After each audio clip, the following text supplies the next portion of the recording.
CD17. You have chosen or been chosen to relocate to one of our finest remaining open centers. I thought so much of CD17 that I elected to establish my administration here, in the Citadel, so thoughtfully provided by our benefactors. I have been proud to call CD17 my home, and so, whether you are here to stay, or passing through on your way to parts unknown, welcome to CD17. It's safer here.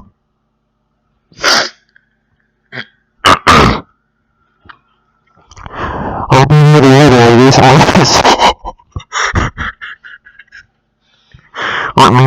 I recently received. Dear Dr. Breen, why has the Comrade seen fit to suppress our reproductive cycle?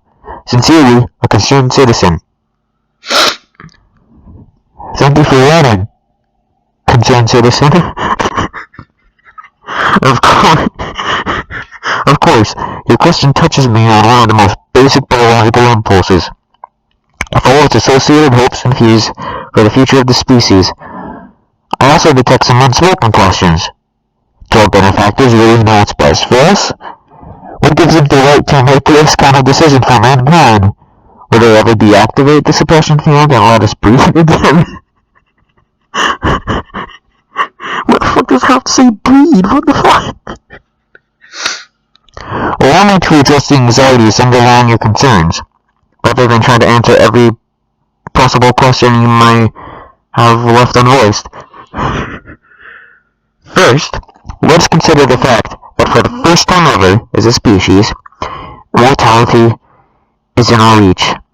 This simple fact has far-reaching implications and requires radical rethinking and revision of our genetic imperatives. It also requires planning and forethought that run in direct opposition to our neural presets. I find it helpful at times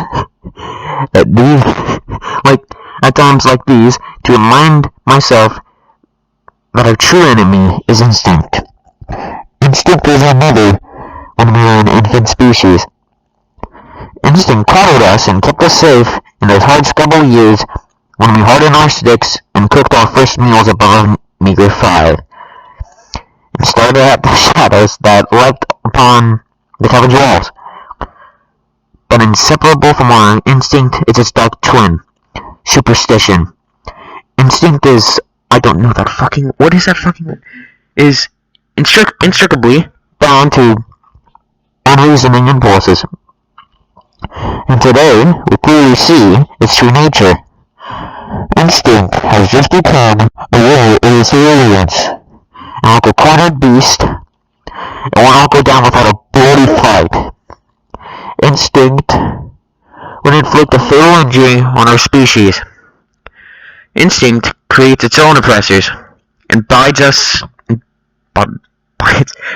rise up against them. Instinct tells us that the unknown is a threat, rather than an opportunity. Instinct slyly and covertly compels us away from change and progress. Instinct, therefore, must be expunged. It must be fought tooth and nail, beginning with the basest of human urges, the urge to reproduce. We should thank our benefactors for giving us respite from this overpowering force. They have thrown us rich and exercised our demons in a single stroke. They have given us the strength we could never have summoned to overcome this compulsion. They have given us purpose. They have turned our eyes towards the stars. Let me assure you that the suppression field will be shut off on the day that we have mastered ourselves. The day we can prove that we no longer need it, and that the day of transformation, I have it on good authority, is at close hand. We have direct confirmation of a disruptor in our midst. One that has acquired an almost cynic reputation in the minds of certain citizens. His figure is synonymous with the darkest surges of instinct, ignorance, and decay. Fuck! Dropped my...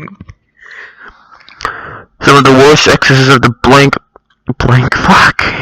the Black Mesa incident have been laid directly at his feet, and yet unsophisticated minds continue to imbue him with romantic power, giving him such dangerous poetic labels as the one free man, the opener of the way.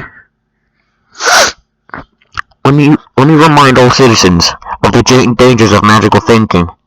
We have scarcely begun to climb from the dark pit of our species' evolution.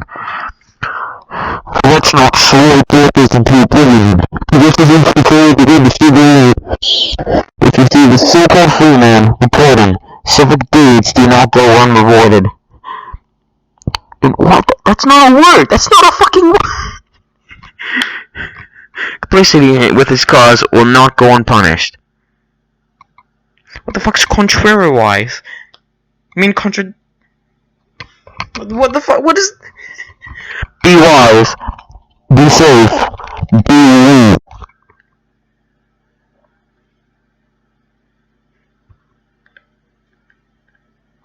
Fuck. It has come to my attention that some have lately called me a collaborator. As if such terms were shameful, I ask you, what greater endeavor exists than that of collaboration? And our current unparalleled enterprise. If you resolve to collaborate is simply a refusal to grow, an insistence on suicide, if you will. Did the lungfish refuse to breathe air? It did not. It crept forth boldly while its brethren remained in the blackest ocean abyss, with lidless eyes forever staring at the dark. I'm going deaf, Jesus Christ. Ignorant and doomed, despite their eternal vigilance. Would we model ourselves on the trilobite? Or all the accomplishments of humanity faded to be nothing more than a layer of broken plastic shards thinly strewn across a fossil bed? Switch between the bogus shale and the eons worth of mud. In order to be true to our nature, in our destiny, we must aspire to greater things. We have to outgrow our cradle. It is futile to cry for mother's milk when our true sustenance awaits us among the stars. And only the universal union that our small minds call the Combine can carry us there. Therefore, I say, yes, I am a collaborator. We must all collaborate, willingly, eagerly, if we expect to reap the benefits of unification, and reap we shall.